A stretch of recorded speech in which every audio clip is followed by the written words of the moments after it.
Hello everyone, and thank you for joining us for the Sugar Walkthrough webinar brought to you by Alicom Business Solutions. My name is Stephen Mark, and I'm a member of the CRM Solutions team at Alicom Business Solutions. Today I'd like to introduce you to SugarCRM. Who are they? Well, SugarCRM was founded in Cupertino, California in September of 2004. And today they're the world's fastest growing customer relationship management platform for one simple reason.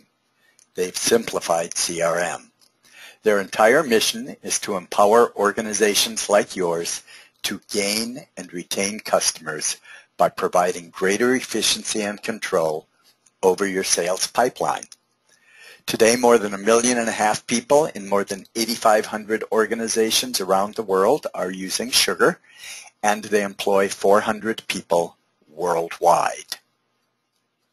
What makes SugarCRM different? Well, Sugar is built on an open platform that's easy to configure to meet your organization's changing needs.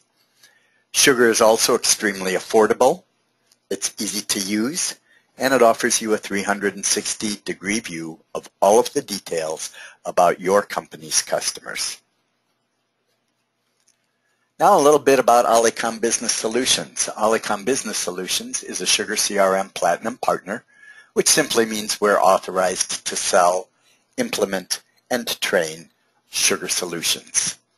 We have more than 15 years of CRM consulting experience, and we're located in Dallas, Texas, where we implement and support Sugar solutions nationwide. We design CRM solutions specifically to fit your company's needs.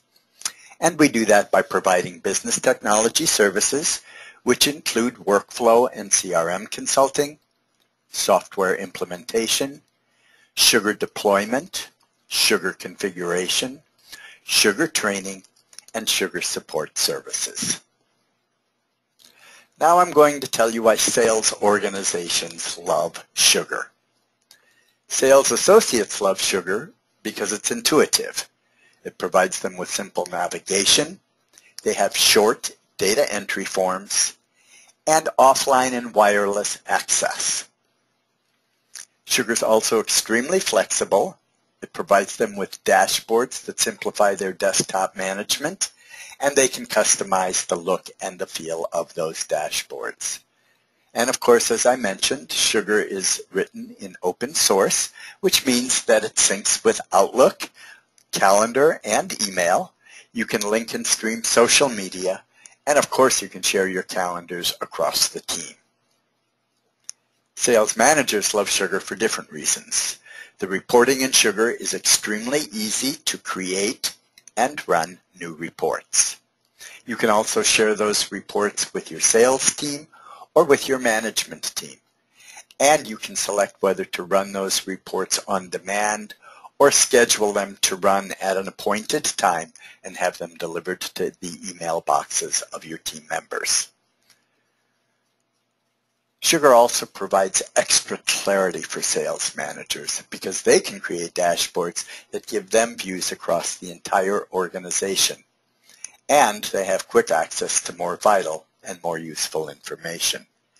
And finally, they can rest knowing that data security in Sugar is locked down and only the people with the proper rights and authority have access to data within Sugar forms and records. So what we're going to do today is I'm going to walk you through a sales cycle in Sugar, introducing you to the different modules. We're going to start in the leads module, where I will show you how you can create a lead. And the leads module is a specific module for unqualified contacts. So you can add people to this list via a web form, via a vCard that's attached to an email. You can import people into the list via a CSV file, or you can just type in the data. Then we're going to look at leads and how you work with leads in that module, and then when and how you would want to convert a lead into a contact linked to a company record. and then we'll go over to that contact record and I'll show you how we create some business opportunities, we track some customer service issues, and the various modules that we can work in to attach documents and manage contracts. And then finally, we'll take a look at the reporting module. So without any further ado, I'm going to go ahead and open up our version of Sugar, and we're going to get started today. This is our login screen, and I'm going to go ahead and log in this morning as Jim, who has the role of Vice President of Sales. And when I log in as Jim, the first place that I land is on Jim's dashboard. So you'll notice, as I said when we were going through the slide deck, that Jim can get views across the entire organization because he's a manager, and that's the kind of enterprise-wide information he wants. So in addition to having a dashlet here, and I'm going to just wiggle these to show you that not only can you completely configure how your dashboard looks and is laid out, but indeed you can add additional, these are called dashlets. So the components of a dashboard are dashlets. And there are a lot of dashlets that have been created that you can use. And you can also create dashlets from any report that has a chart or a graph attached to it. So this is where Jim is pulling in some information from the pipeline report. By the way, this information reflects dynamically on his dashboard, and he can set that value between every 2 hours refreshment or every 20 minutes. So he can get dynamic information right on his dashboard. Here's forecast information. Here's the top 10 sales revenue line items and any other dashlets that Jim would want to add here. Not only can he have this one dashboard, he can actually have several dashboards and save them. For example, I created a dashboard here. A lot of people like to work from lists. So I created a list dashboard just to show you that if you prefer to work from lists, here are the lists of the calls that you need to make or have made. Here are the list of the meetings that have been held or planned. And then down here, Jim has access to all of his accounts at his company and all of the accounts at those companies. So these are all of his sales contacts who he's been selling to, and these are all of the companies that those contacts represent. Jim can actually start working right here simply by going into the account. So he could open the account link in a new window and just go ahead and start working in the account directly from his dashboard. You'll notice I opened a separate tab so that I could view the company screen and still be here working from my dashboard. So you see I can create call lists, and I can do the same thing here with my call lists and just go through the call list, open the link in the new tab, add the notes, and then come back to the next call. So that's how you can work from your dashboard in Sugar. Now I want to introduce you to some of the modules beyond the dashboard. So here we have all of the modules across the top here in the menu bar that are available in Sugar, plus all of these modules here down the side. Now, not everybody works in every module, and so not every module shows for everybody. People should just be exposed to the modules they need to work in. But the idea here of me introducing you to all of these modules is just to let you know that Sugar has plenty of horsepower to grow with your company and to handle multiple needs. The three main modules that we're going to look at today are the Leads module, the Contacts module, and the Accounts module. As I mentioned to you, the Leads module is a very specific module with a very specific purpose. So here we can see all of the leads in the Lead module, and there are a number of ways that leads come into the system. As I pointed out in our deck, you can import leads from a CSV file to get them into your system. Another thing you can do is you can actually open up a web form And if you have a form like this on your web page, when people go to your web form and fill out this information, first name, last name, the name of their company, we ask for 2 ways to contact them and a brief description of what they're interested in. When they click this submit button, their information is automatically populated here into Sugar. So you can also get leads from your website, and Sugar provides you with a web to leads form in order for you to collect that data. So on the first 3 methods, there is no typing required by you at all.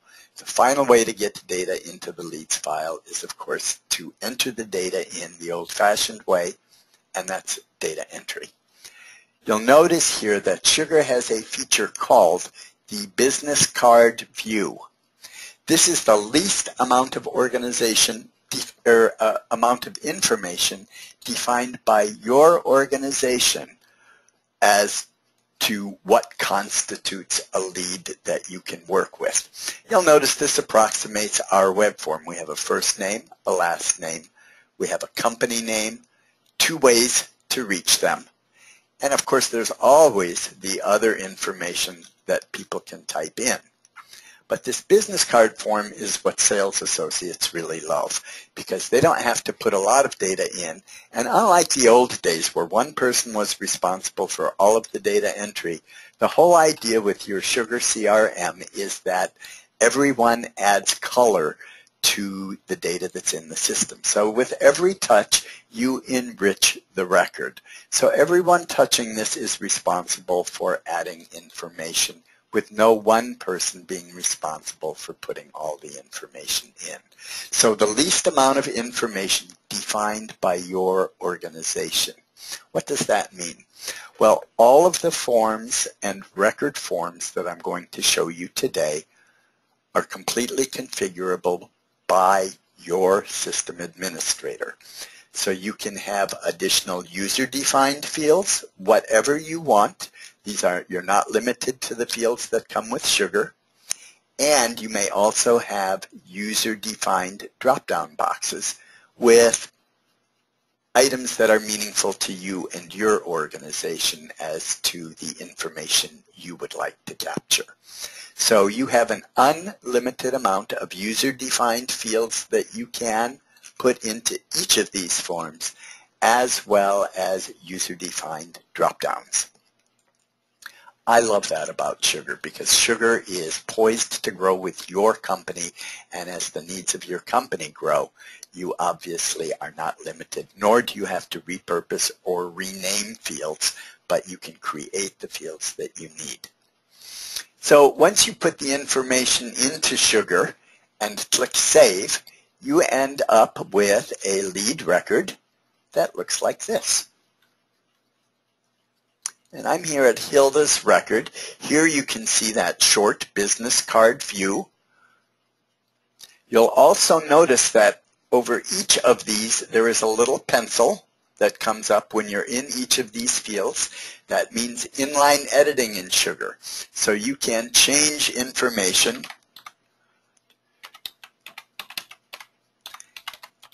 and you can change information in a lot of fields. So I can go here now to the additional record view, and I could add a department that Hilda's in. And so you'll notice I've made a lot of changes here. I can add a fax number. That's 3 changes that I've made to the record. I only have to click Save once. So very fast editing with inline editing. You can make all of your changes and just have to save once. You don't have to save for every field. Now, I mentioned to you that this module was very specific to qualifying people who are in this module. So you'll notice there's a limited number of things you can do. So this is the Sugar layout, and all of the forms that we're going to look at are going to look just like this. Up here in the upper left-hand side of your screen is the data form. And you have the business card view and obviously the entire record view with all the information.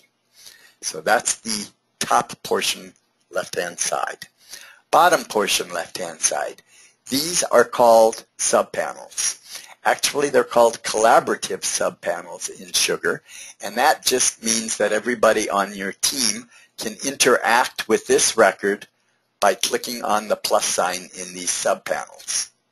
You can also view any activity that is either planned or held, and you can tell which subpanels have activities because the colored button will light up.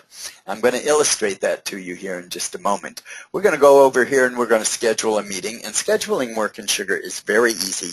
You just go to the nearest plus sign and you hit that, and now I could schedule a meeting or I can log a call. I'm going to go ahead and schedule a meeting, and we're going to meet to talk about why Hilda thinks she is interested in what we do. So this is going to be a planned meeting. I'm going to set 30 minutes up for this meeting. It's going to be here from 8:30 to 9 o'clock. Perfect. I'd like a little pop-up reminder, maybe 10 minutes, 15 minutes prior to that meeting. And it's going to be in my office, so I could go ahead and type that in here. And I could put in a brief description. I could invite other people to that meeting. I can see I have the time available on my calendar, so I'm just going to go ahead and save that meeting. And now you'll notice this little button lit up.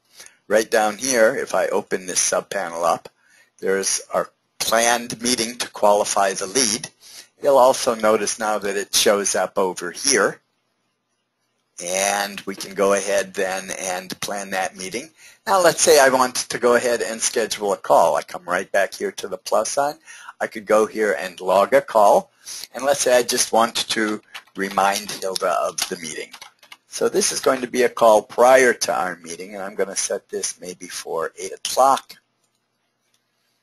And this is going to be an outbound call. And I have that time available on my calendar as well, so I can go ahead and save that.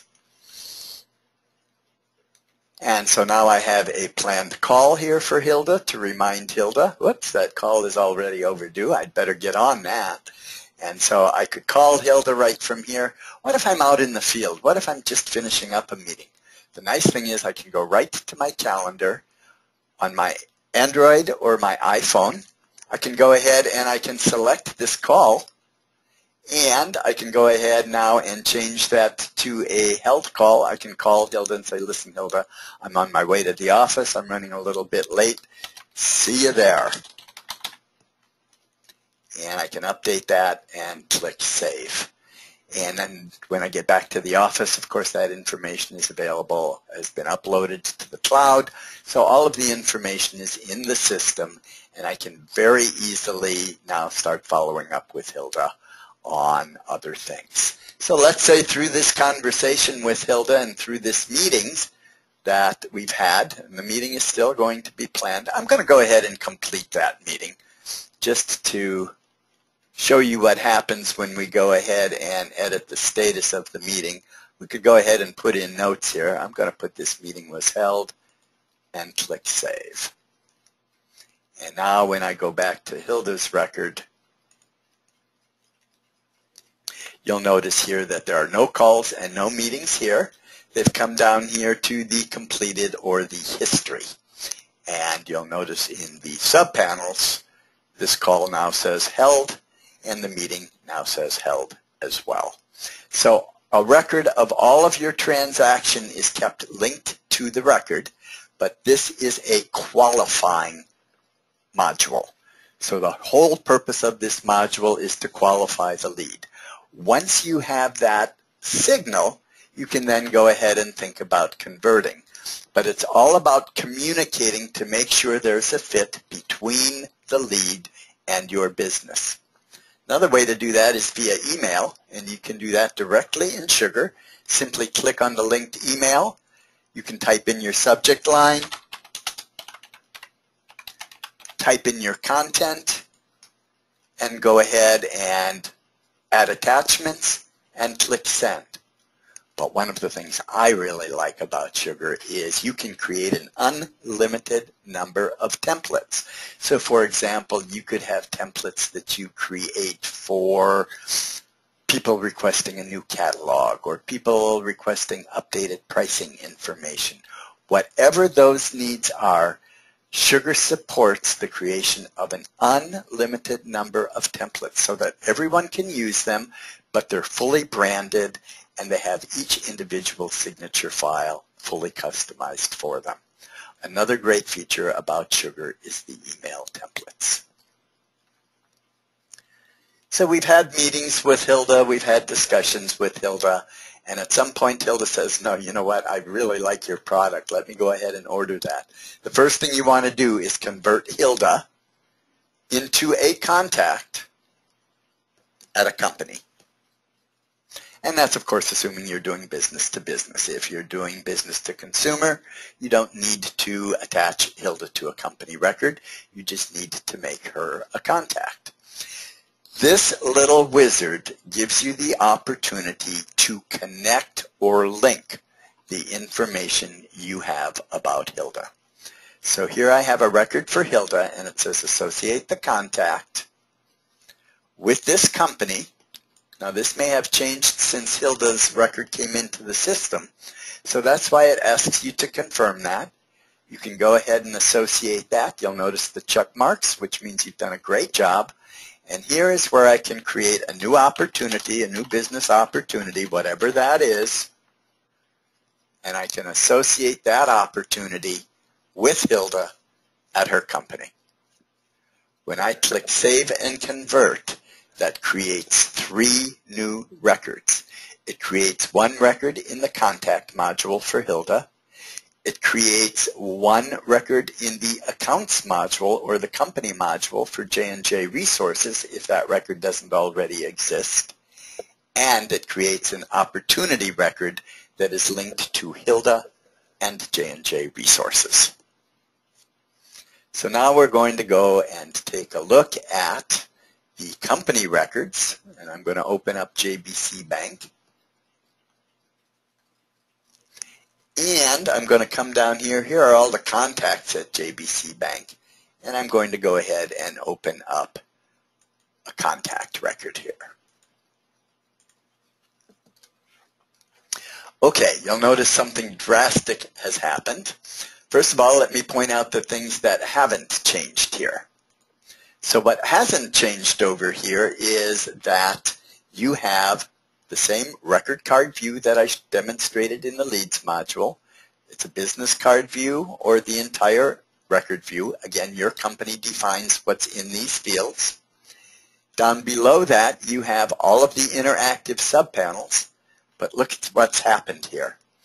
Not only now do we have those communication subpanels, so for calls and meetings and tasks and notes and emails, but now we also have this contact subpanel, which is where everybody who works for this company, you can see their record linked there.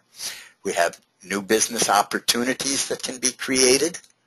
We have a leads module. These are leads from the company that haven't been converted. Down here we have customer service cases. All of the customer service cases stored here. We can link documents here to the company. We have quotes that will be linked, so we have all kinds of transactions that we can do.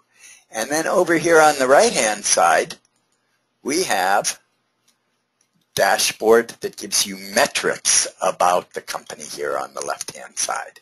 So right now you'll notice there are no opportunity metrics because we have no opportunities, and there are no case metrics because we have no cases. It's a good CRM best practice to always create your activities from the contact record. The reason we create transactions from there is that most of our transactions are with people. And any transaction we do at the people level will automatically be linked and aggregated to the company record. So one of the things that you want to do is make sure that you do your transactions at the people level. You'll notice we have that same form view. Over here we have the record information. Down below we have all of the subpanels that allow you to interact with the record. And then over on the right-hand side, of course, is your dashboard that pertains to Judy's record. So activities and calls and things like that can be listed here as well. So one of the things we want to do is create a new opportunity for Judy. I want to show you how this gets on the board and how it affects different records. So let's say we're going to create an opportunity with Judy. What I want to do is click on the plus sign. Here I can create that new opportunity. And I can go ahead and select it as new business. Again, this is a form that can be completely configured by your organization to have the fields that you consider necessary for your opportunities. I'm going to go ahead and save that opportunity. And now we're going to look at it here. You'll notice this button lit up. I'm going to take a look at that right here. And it says there's a new opportunity here with $0 amount attached to it. If I go back here to JBC and I refresh this page, you'll notice that opportunity now also shows up here with a $0 value associated with it. And you'll notice it shows up here in the graph now with a $0 value associated with it. That's because it's looking for a revenue line item. So what you do is you go to your product catalog, and I happen to have one called training. And so I can come in here and I can set the stage for this particular opportunity. And by setting the sales stage, it gives me the sales probability here. And then I can go ahead and include that on my forecast. I can go ahead now and make that opportunity expected to close by the end of the month. I can put in any other notes that I have. Here is where I can go to my product catalog and I can go ahead and select the training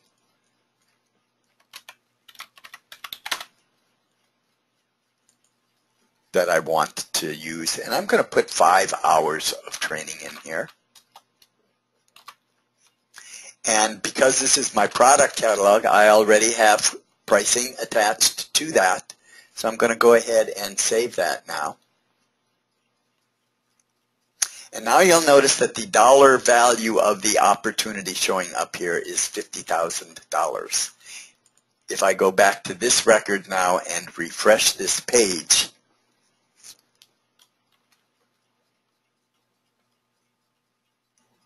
the opportunity metrics now have changed, and I have $50,000 in the opportunity metrics, as well as that amount is now showing up here in the opportunity metrics. So all of your transactions that you perform at the people level all flow up and aggregate to the company account, which is JBC Bank. The same is true, for example, if we want to put a customer service case in. Let's say that Judy calls and she says, my internet is down. So we can put that in as a customer service case. Again, any information that you need, all of these forms are defined by you. So you can decide what the drop-downs should be, what the issues are, how you want to track it. You'll note here we have priorities for issues. We have escalation levels for issues. So I can go ahead and select an escalation level. And when I save that, you'll notice the button just lit up. Now I can look at that here. It assigned it a unique case number that we can now track the activity of that customer service case. So all of your activities in Sugar are stored in these collaborative subpanels. Here's another terrific feature. When you click on this activity stream button, it takes all of the information out of those subpanels and reassembles it in chronological order so that any member of your team can come up to speed on what has happened with any given record in Sugar. So you have this activity stream that shows up in the leads module, the contacts module, and also in the accounts module. And of course, you can pack those right back up into the appropriate subpanels just by clicking on the data view, and that puts everything back inside of the subpanels. To go ahead and select documents from your computer to go ahead and upload, you simply select your file. You can go and you can pick, where you have the information stored. You can go ahead and you can select information from there, and you can go ahead and upload that information and store that.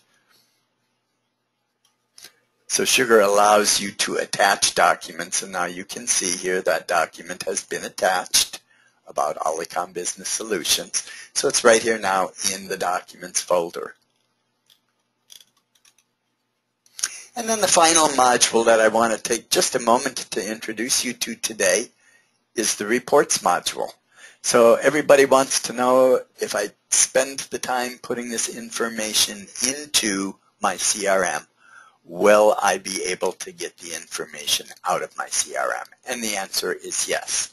So Sugar's reporting module is a full-featured reports module, and reports in Sugar are written on each module. So wherever you have information that you would like to have a report on, you can create a Sugar report.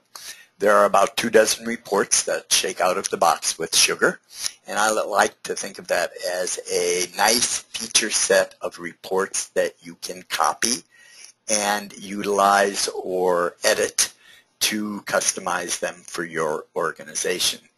In order, for example, to look at calls reports, you would simply select the module, select the report, and this brings up the reports that are available on the calls module.